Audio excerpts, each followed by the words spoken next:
Hello friends, আমি সুতপা। আজ আমি তোমাদের সাথে শেয়ার করতে চলেছি একটি অসাধারণ টিফিন রেসিপি, যেটা খেতে ও দেখতে দুদিক থেকেই খুবই সুন্দর। তোমরা এইটা বাড়িতে ট্রাই করো, আর এই রকমভাবে কে কে বাড়িতে ট্রাই করেছো সেটাও আমাকে কমেন্টে জানিও। তো আমি যেটা বানাতে চলেছি সেটার জন্য প্রথমে গামলিতে করে বা যে কোনো কিছুতে করে মটরশুঁটি সিদ্ধ করে নিতে হবে। যতক্ষণে মটরশুঁটিটা সিদ্ধ হচ্ছে তার মধ্যে আমাদেরকে তৈরি করে নিতে হবে একটা সফট আটার ডো।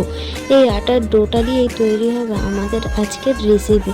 তো এদিকে আমার মটরশুঁটি সিদ্ধ হয়ে গেছে। মটরশুঁটিটাকে জল ঝরিয়ে নিয়ে ঠান্ডা করে নেবো। তারপর নিয়ে নেবো একটা শিলনোড়া নিয়ে তার মধ্যে আমি প্রথমে মিক্স করে নিয়েছিলাম চিনির গুঁড়ো।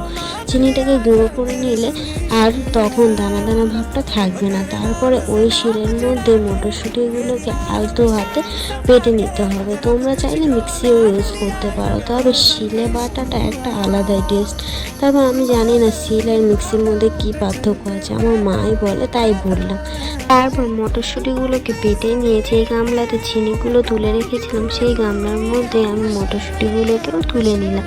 নিয়ে তার মধ্যে সামান্য পরিমাণ নুন দিয়ে ভালো করে হাত দিয়ে মেখে নিলাম, যাতে ডোয়ের মধ্যে কোনো দানা ভাব না থাকে। নিয়ে তারপরে আমি সেই আটার ডোটা মেখে আমি রেস্টে দিয়েছিলাম সেই ডোটাকে নিয়ে ভালো করে ময়দা ছড়িয়ে নিয়ে সেটাকে 4 টুকরো করে কেটে নিয়েছিলাম। তোমরা চাইলে ছোট বড় যেমন সাইজ করতে পারো, আমি একটু বড় করেই করেছিলাম। তোমরা হয়তো অনেকেই আন্দাজ করতে পেরেছো আমি কি তৈরি করতে চলেছি। হ্যাঁ, তোমরা ঠিকই ভেবেছো, আমি আজকে তৈরি করবো কড়াইশুঁটির পুর ভরা আটার রুটি। এইভাবে রুটি বানানো যতটা সহজ, খেতেও ঠিক ততটাই সুস্বাদু। এতটা ভালো হবে আমি নিজেই ভাবতে পারিনি। তো আমার এদিকে আটাগুলোকে কাটা হয়ে গিয়েছিল, তারপরে আমি ওগুলোকে ভালো করে গোল করে নিয়েছি।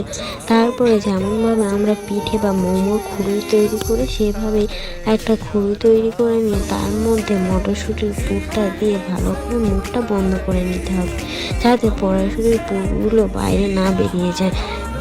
তারপর আস্তে আস্তে করে হাত দিয়ে চেপে আটা লাগিয়ে বেলে নিতে হবে, যেন কড়াইশুঁটির পুরটা বাইরে না বেরিয়ে যায়, এই দিকে লক্ষ্য রাখবে।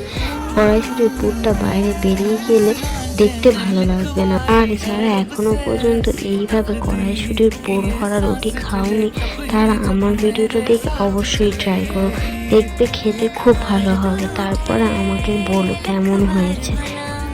আর এদিকে তোমাদের সাথে গল্প করতে করতে আমার রুটিটাও বেলা হয়ে গেছে। রুটিটা একটু মোটাই রাখবে, বেশি পাতলা করতে গেলে আবার পুরগুলো বাইরে চলে আসবে। তারপরে রুটিটাকে ভালো করে বেলে নিয়ে গ্যাসের মধ্যে বসিয়ে দিয়েছি রুটির তাওয়াটা গরম হয়ে গেলে তার মধ্যে উল্টে পাল্টে ভালো করে সেঁকে নিলে তৈরি হয়ে যাবে আমাদের কড়াইশুঁটির রুটি।